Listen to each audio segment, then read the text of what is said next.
आपको पता है कश्मीर में क्या हो रहा है? आज कश्मीर में एक बैंक मैनेजर की हत्या हो गई।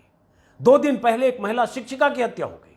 आज कश्मीर में श्रीनगर एयरपोर्ट पर कश्मीरी पंडित भीड़ की शक्ल में जमा है, क्योंकि आतंकियों की गोलियों के शिकार होने का खतरा उन्हें इस कदर सता रहा है कि वो कश्मीर से सामूहिक पलायन को तैयार है। कश्मीरी मोहल्ले के बाहर पुलिस की तैनाती है कि कहीं कश्मीरी पलायन न कर जाए। सूटकेस लेकर कोई कश्मीरी घर से भागने को तैयार है, कश्मीरी पंडित जो वहां प्रधानमंत्री रोजगार योजना के तहत नौकरियां कर रहा है। और योगी आदित्यनाथ जैसे लोग चुनावी सभाओं में कश्मीर में कैसे मोदी ने हालात को काबू कर लिया, कैसे कश्मीर में 370 लगने के बाद स्थितियां ऐसी बदल गई कि आप भी जमीन और मकान ले सकते हैं, कैसे कश्मीर में आतंकियों का सफाया हो गया, कैसे कश्मीर में पाकिस्तान समर्थित आतंकी बिलों में घुस गए या मारे गए, ये बताते रहे, सुनाते रहे, इसका फायदा उठाते रहे। और आज कश्मीर में जो हो रहा है, जिस ढंग से बीते 6 महीने में लगातार हत्याएं, टारगेट किलिंग, उस पर सरकार की तरफ से ऐसा कुछ दिखता नहीं कि कश्मीरी पंडितों को यह सुकून हो, यह भरोसा हो कि वो सुरक्षित है। मैं चाहता हूं योगी आदित्यनाथ के इस भाषण को एक बार सुनिए और कुछ और हिस्से को और समझिए, और उसके बाद हम बात करेंगे कि कश्मीर में आज क्या स्थिति है। सुनिए जरा।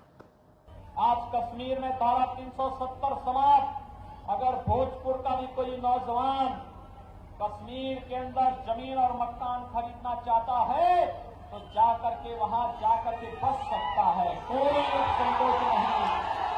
कांग्रेस ने बैन किया था कि कश्मीर में कोई बिहार का व्यक्ति मकान नहीं ले सकता, जमीन नहीं ले सकता।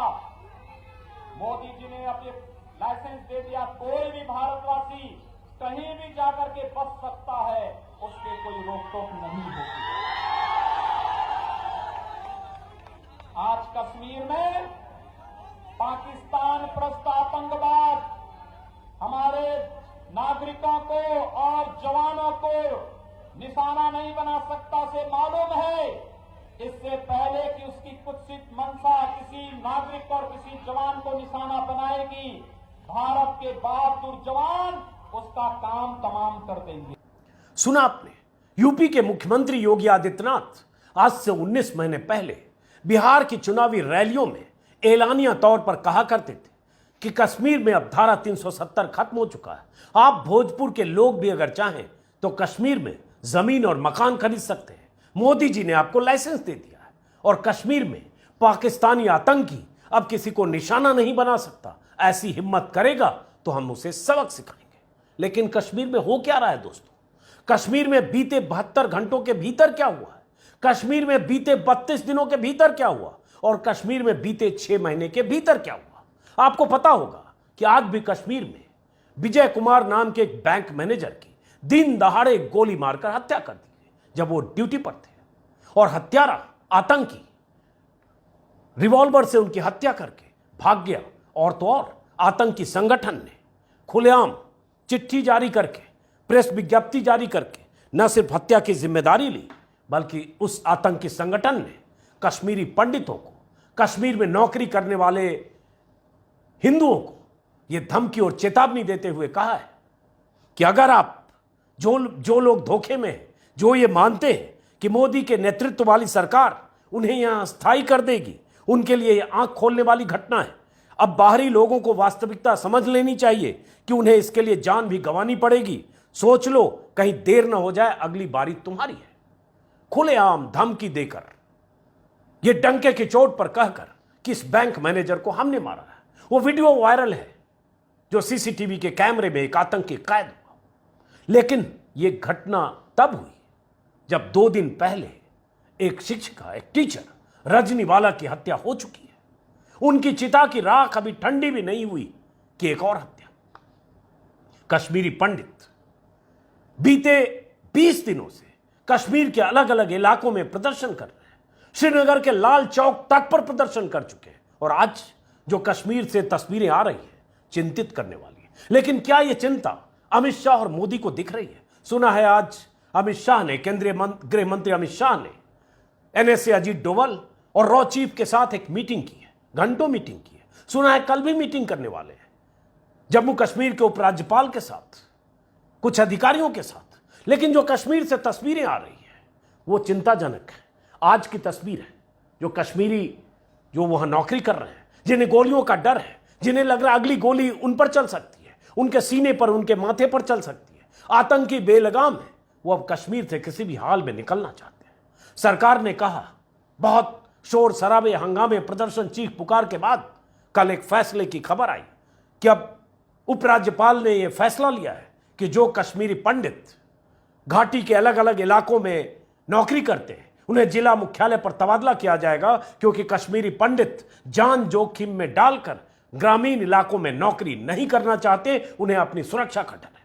लेकिन इस फैसले की जानकारी मिलने के साथ ही मौत एक बैंक मैनेजर की, एक युवा बैंक मैनेजर जो राजस्थान का रहने वाला था, 2 या 2.5 महीने पहले उसकी शादी हुई थी।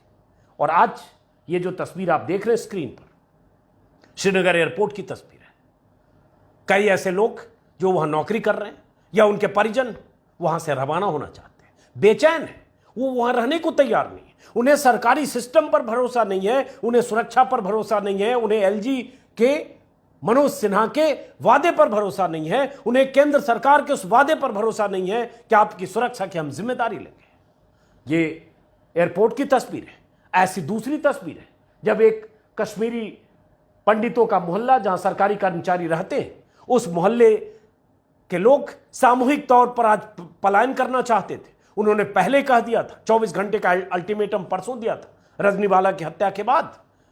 आज उनके घर के बाहर उस कॉलोनी में पुलिस और अर्धसैनिक बलों की ऐसी मुस्तैदी कर दी गई कि वो घर से ना निकल पाए, वो पलायन नहीं कर पाए। जो छोड़ना चाहते हैं उन्हें जाने नहीं दिया जा रहा है, जो रहना चाहते हैं उन्हें सुरक्षा नहीं मिल रही है, उन्हें भरोसा नहीं है कि कब तक वो जिंदा रहेंगे।